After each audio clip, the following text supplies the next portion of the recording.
Terima kasih Anda masih di Economic Challenges. Kita di bagian terakhir dari diskusi kita. Momentum pembangunan kita miliki, Mbak Karmelita. Apa yang perlu kita perhatikan supaya momentum itu bisa terus kita jaga? Momentum, kembali lagi Mas, maaf. Momentum untuk pembangunan kan sudah kita miliki. Kita punya pemerintahan baru, punya semangat baru. Tadi katakan Pak Sofyan, kita harus tidak boleh mengeluh, kita harus bekerja. Bagaimana kita mempertahankan momentum yang baik ini? Apa yang perlu diperhatikan? Kita harus konsisten, ya, pemerintah harus konsisten, dan kita juga dari pengusaha-pengusaha nasional juga harus menunjukkan bahwa kita siap dengan dengan implementasinya seperti apa.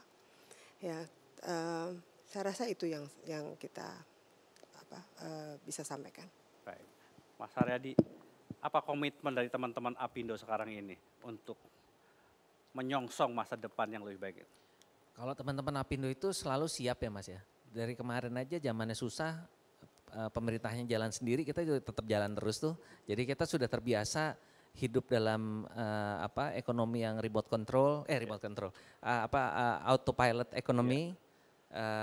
Kalau sekarang pemerintah memberikan komitmen dan dukungan, ya pasti kita akan lebih kencang lagi larinya. Saya pikir itu, dan saya juga ini aja Mas mengingatkan tadi waktu kita bicara tadi, ada yang terlupakan mengenai masalah penyertaan modal negara untuk BUMN. Ini kok juga besar juga di sana. Jadi kita juga berharap bukan hanya anggota Apindo aja atau swasta yang lari juga. Nih BUMN digelontorin uang segitu banyak juga harus perform juga dia. Iya, kita harapkan seperti itu. Pak Mudayapo, bagaimana melahirkan pengusaha-pengusaha yang handal sebetulnya untuk menyongsong tantangan ke depan ini? Begini, sebetulnya nomor satu pemerintah itu harus mengakuin bahwa pengusaha itu harus ditaruh di tengah, dilindungi secara hukum dan dibanggakan. Pertama pemerintah. Jadi sebagai pengusaha itu bangga sebagai pengusaha. Jadi sebenarnya di Indonesia tuh seperti tadi katakan suku Tionghoa Indonesia, saya tidak mau pribumi suku Tionghoa Indonesia, itu berpuluh-puluh tahun hanya untuk dagang aja. Sekarang dengan undang-undang kewarganegaraan kita saudara. Ini kita belajar dari saudara-saudara itu.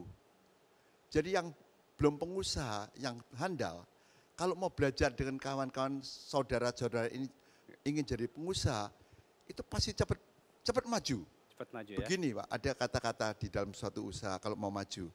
Kalau tiap minggu atau sebulan sekali saja pengusaha itu bisa bertemu sama pengusaha yang maju, itu akan cepat maju. Baik.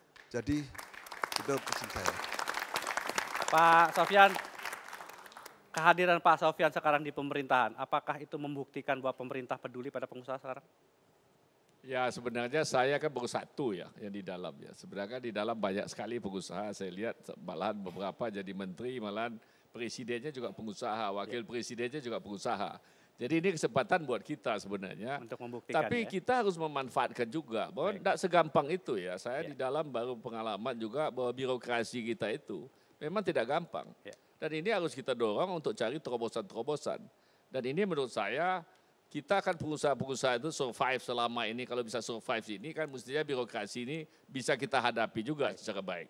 Jadi saya rasa kita di dalam pemerintahan sekarang yang begitu banyak pengusahanya juga yang di dalam, saya pikir lebih gampang diajak bicara daripada birokrasi. Dan birokrasi ini menurut saya betul-betul harus kita dorong supaya mereka bekerja betul-betul sesuai dengan target-target yang ada. Sudah ditetapkan ya? Baik, Terima kasih Pak Sofyan Manandi. Memang kesempatan itu sangat terbuka luar biasa. Presiden, wakil presiden juga punya latar belakang pengusaha. Karena itu tidak perlu ragu Anda untuk ikut berkontribusi bagi pembangunan bangsa dan negara ini. Inilah akhir dari perjumpaan kita dalam Economic Challenges. Saya Surya Ptono pamit, terima kasih dan selamat malam.